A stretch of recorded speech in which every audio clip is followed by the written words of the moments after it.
So, have you ever thought about what you might actually discover at rock bottom?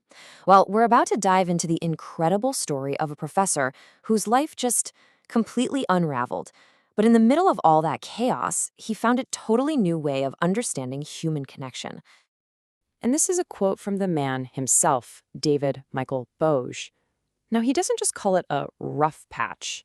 He uses this really interesting term, a falling anti-narrative. Think of it like this. It's not just a setback. It's like the main story of your life just completely comes apart at the seams. It's about that downward spiral and the unexpected things you can find at the very bottom. All right, so to really get how amazing his comeback was, we first have to understand just how far he fell. And this wasn't just a little stumble, it was a deep personal crisis that started it all. It wasn't just one thing, it was this devastating domino effect. It all kicked off with a divorce that left him holding all the bills. That quickly led to bankruptcy and then homelessness. He ended up couch surfing in Nickerson Gardens, one of the largest public housing projects in the entire country. And here's what's so interesting. He didn't just see it as losing stuff. He called it a state of fallenness. It's this deep existential crisis where you feel completely cut off from society. It's this idea that you're just floating with absolutely no ground beneath your feet. And get this, the chaos he was feeling inside was a perfect mirror of what was happening outside. There he was in Nickerson Gardens, stuck right in the middle of a political fight between two community leaders, all while being literally surrounded by a memorial for children who had been lost to gang violence. The turmoil outside was a perfect reflection of the turmoil inside. Wow. So, how do you even begin to climb out of a spiral like that? When everything is gone, where do you start? Well, for him, it all began with a couple of really crucial moments. Well, the first little glimmer of hope, it actually came from his little brother, Kevin. It was just a straight up, brutally honest warning that cut right through all the noise. And it forced him to face one of his coping mechanisms head on. And you know what? He listened. He stopped drinking right then and there. And then came the second turning point. And this one is just, wow, a moment of pure, unbelievable chance. He's standing in a cafeteria line at some conference. He sees this woman, Grace Ann, and bam, this thought just hits him. She's the one. And then, in that exact same moment, he overhears her say this to a friend. And he just went for it. He didn't hesitate. Think about that for a second. In a single instant, a thought became a word, and that word became an action that literally changed the entire course of his life. And yeah, he became a vegetarian on the spot. So you hear these stories, a warning from a brother, a chance meeting in a cafeteria, and you might think, wow, that's just random luck.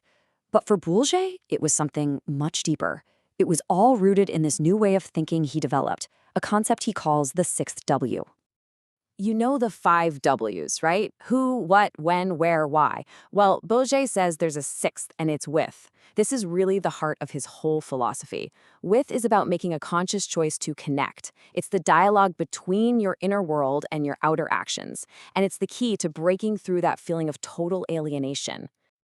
Okay, so this sounds great, right? A nice philosophy. But here's the thing. It's not just some abstract idea. BOJE actually developed a really practical way to apply it in your own life, and it all revolves around something he calls the third eye. So he pulls from this ancient Jain philosophy to talk about the third eye, or ajna, as our eye of inner wisdom. And this isn't about being psychic or anything like that. Think of it more as a tool for wisdom. It's how you learn to see past the surface, take control of your own energy, and really put that with Sangha philosophy into action. And he actually lays out a how-to guide. It's a 7-step process. You start by getting a handle on your thoughts, both the negative ones coming in and the positive ones you send out. Then you do things like meditate, use a mantra, and it all builds towards this goal of harmonizing what you see on the inside with what you see on the outside. And that last step is crucial, consciously choosing who you are with. So here's the cool part. BOJE didn't just figure all this out for himself and then, call it a day. He took everything he learned and turned it into an invitation for the rest of us to find our own way through the stormy seas. This is just a beautiful way to think about it, isn't it? Every time we make one of those intentional choices, every time we choose to connect, we're turning that with key. We're literally planting the seeds for our own future happiness. And this isn't just an idea anymore. It's a real, living community. He helped start this group called Growth OD. It's basically a weekly get-together on Zoom for anyone and everyone, professionals, artists, you name it, just coming together to practice what it means to be with each other. It's a place to learn, to share, and to grow. And he wraps up his whole story with this incredible metaphor. It turns out his last name, Boni, actually translates to buoy.